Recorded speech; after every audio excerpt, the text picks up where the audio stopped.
Are you wondering what your future spouse feels like right now, how they're doing, and how their life is in general? So this is a pick a card reading for what your current spouse's love life is. So this is a tarot card reading we're going to get into in a second. So pick between card number 1, card number 2, card number 3, or card number 4.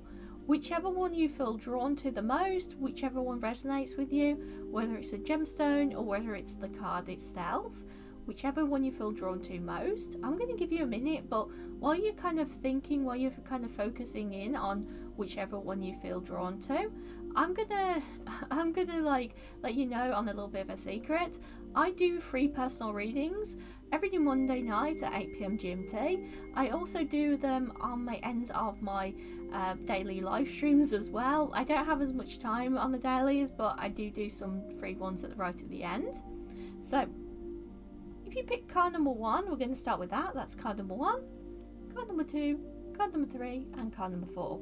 So I'll move these out of the way a second.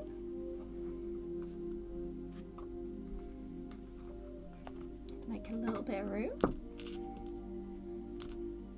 So card number 1, the message on the back of this is: life is a series of constant shifting cycles.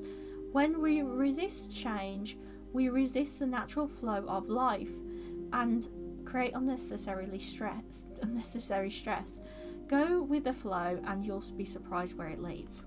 So how is your future spouse's love life right now, right at this time? This person is really focused on their money right now. I feel like there is some arguments and disagreements with money, and it feels like it's a lot to do with like an ex being petty about money, like this is what I deserve, this is the money I deserve. It almost feels like they've been dealing with some sort of a gold digger or that kind of thing who's obsessed with their money, because I feel like they have a decent amount of money, but it's like no matter how much they earn, this person is trying to take money off them. And I feel like the shift is like, I feel like over the next couple of months even, that the shift is going to be that they're going to suddenly go, you know what, I'm not going to deal with you anymore. Like, I'm going to cut ties with you. I'm not going to deal with this anymore. Because they just literally can't, like, deal with this draining energy right now. And I feel like that's one of the reasons why you're not in alignment yet. Like, because they're having to kind of say no to this person. They're having to learn this third party. They're having to learn to say no to this third party and say, you know what? I'm not going to sit here and let you take all the money that I earn. I'm not going to sit here and let you take advantage of me. So I feel like that for a long time they didn't think of it like that. They would just like treat him like a princess, thinking that like they need to protect them. And like the truth has come out now. They know this person has been using them. They know this person has been kind of hurting them a lot. So part of their kind of spiritual journey is actually going, you know what, I need to learn to stick up for myself. So that's what they're having to go through right now.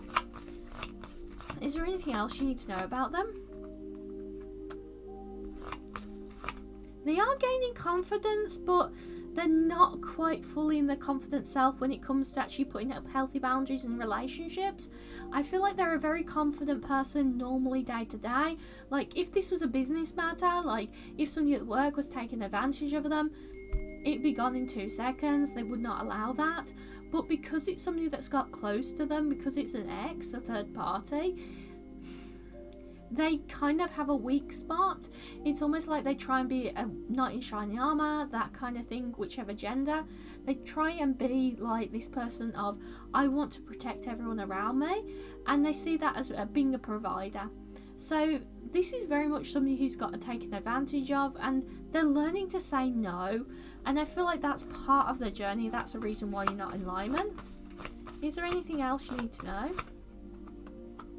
They are doing really well at like starting to take care of themselves again. They're starting to move forward with that. I feel like almost like they're staying in their lane, as people say. Like they're staying in the lane, focusing on themselves, just not really overly talking to a lot of people. Like I feel like they still have friends, but they're not trying to get involved in any drama. They're just staying in their lane right now. But the main focal point is getting rid of this kind of gold digger out of their life, so they don't get drained all the time. So I hope that helps you out though. So I'm going to move on to the next reading now. So this is for pile number 2. I'm going to read you this and then we're going to go into the main reading. So we've got power. You instinctively know what is right for you, and you have the power to say no or to walk away at any time. So how is their life right now? How is your future spouse's life right now? So we've got the reverse of the Emperor card here. And we've got the Sun card here. We've got the reverse of the King of Swords. So this is somebody who's very lonely right now. They're not really in the Emperor card yet. Their Emperor energy yet. They haven't really got their life together. I almost feel like this is somebody who's daydreaming about having a marriage, having a connection, but they don't feel like they're good enough yet. I almost feel like their self-confidence level is very low right now.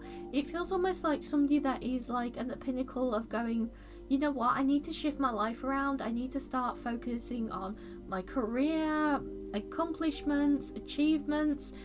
Because I almost feel like this is somebody that's kind of stuck in a dead-end job right now. Like, it's okay money, but it's not a career. You know, it's okay kind of situation, but it's not a career. So this is somebody who really needs to kind of focus on their career. And I feel like they're trying to kind of work out, well, what do I actually want to do? And I feel like trying to get the confidence to do it is a major holding back block right now. The reverse of the Six of Swords, they do still have some problems, some trials, tribulations ahead, all to do with like getting their confidence up and actually getting control of their life right now. With the Justice card, they will get balanced and they will get more fairness in life. And I mean by fairness, I mean actually getting paid more of what they're worth. Because I almost feel like that one of the reasons why they got into this position of being in a dead-end job to begin with was the fact that wherever they worked or wherever they went to, they never really got paid the salary they deserved to be paid, you know. But with the Nine of Cups here, I feel like in the future they will actually have a job where they earn a really decent amount of money. So by the time you meet them, they'll be in this like decent career.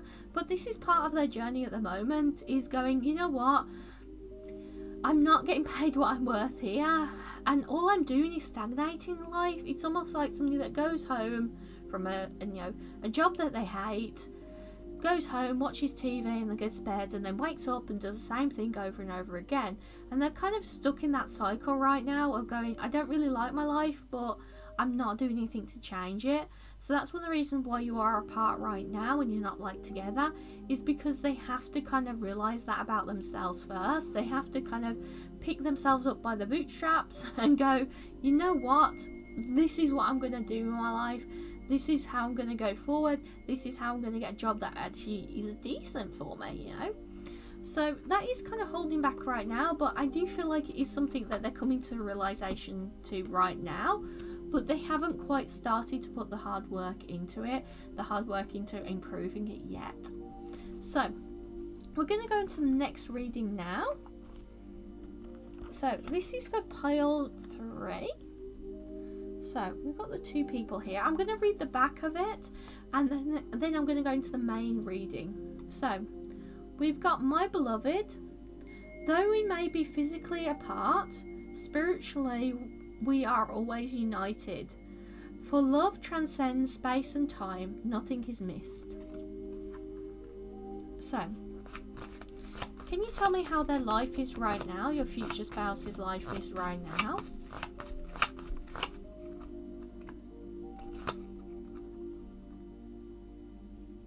They're doing really well financially here. They've got a good like career, a good balance of money coming in, and I feel almost like money is just rolling in.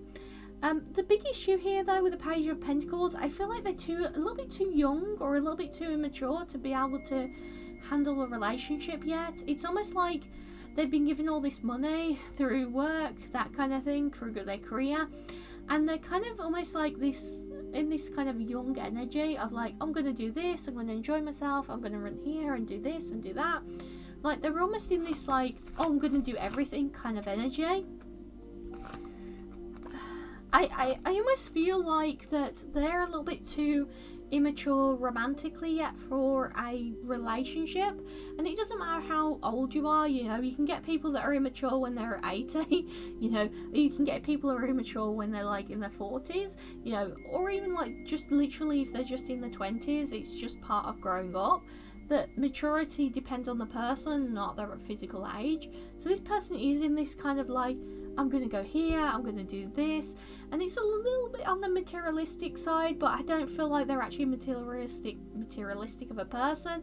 They're just getting a little bit distracted by the shiny things that they're getting from work, of like having this money to spend, and they can go out here with their friends and go and do this and go and do that. It isn't somebody you'd want to be in a relationship with yet, because they need to learn how to commit first. So I do feel like they're having to have another relationship first. I don't feel like they're in one right now, but I feel like they're going to have one first. So they're going to have another relationship that unfortunately ends badly. And I feel like they're going to have to deal with this sadness and feeling betrayed, feeling heartbroken, and feeling like they've lost out on something good. And this is part of the process, unfortunately. It's part of like them having to learn that, you know, it's not healthy to behave like that in a relationship. So when they get in a relationship with you, they don't carry across those bad behaviours. Like they're having to learn, you know, I can't just run around and do whatever the hell I want.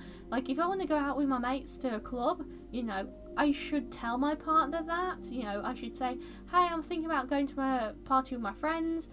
Do you want to come? Or like, are you alright? You know, that kind of thing. Instead of just disappearing, and then they're like, oh, I tried to call you up and you disappeared. Oh yeah, I was out at the club at 1 a.m. with all my friends. Or literally like you don't see them at all for like weeks, and it's because they're off with friends. They're having to learn not to do that. Immature behaviour, basically. Childish behaviour first. And part of that, unfortunately, is them having to kind of realise that when you act like that in a relationship, the other person will leave. So I do feel like they're going to have to do that first, and then take a leap of faith with you, understanding and learning the lessons of, I need to behave better in a relationship. When I'm in a relationship, I need to be there for the other person. I need to be accessible. Is there anything else you need to know about them right now? I do feel like when they do come into a connection with you, they will be like very, very much showing you a lot of love, like almost like love bombing to that extent of showering you with love and affection. And I feel like it's because by the time that they do come in contact with you, they will be heavily set on like, I'm trying to manifest somebody for a proper relationship. I understand why having a good relationship and a proper relationship is a blessing, and I really want to manifest it in. So when they do meet you, they're going to end up being actually much more of a loving person because of what they're having to go through now, and because of how it's going to shift and change them. So I hope that helps you out. I'm going to go on to the next reading now. So we have got reading number 4. So this is pile number 4. So we've got the 2 people here. So pile number 4. So we've got romance, Cupid's arrows strike. So we're going to have a look into what is your future spouse acting like or behaving like right now. How is their life right now? How is your future spouse's life right now? I feel like actually they're leaving an ex behind. They're leaving an old situation behind. They're gathering up their things and very positively choosing to move forward. I feel like that this connection was very draining for them. They didn't really get out of it what they put in. And I feel like they're choosing to overcome that obstacle by walking away. It's very much like, you know what? This person didn't take care of me. This person wasn't good for me. I gave them all these emotions. I kind of gave them all this love. And they really didn't reciprocate. They didn't give me a committed, strong relationship. And I feel like for some of you, like, this person was literally cheated on. And they're having to kind of deal with actually, like, how do I walk away from this? How do I patch myself back up together? I do feel like they're a very strong person, though. So it's not like that they're in pain because they're weak or anything like that, But with the reverse of the Page of Swords here, I feel like a lot of people around them are like, why is this person single? Why is this person single? They're so amazing. Why are they single?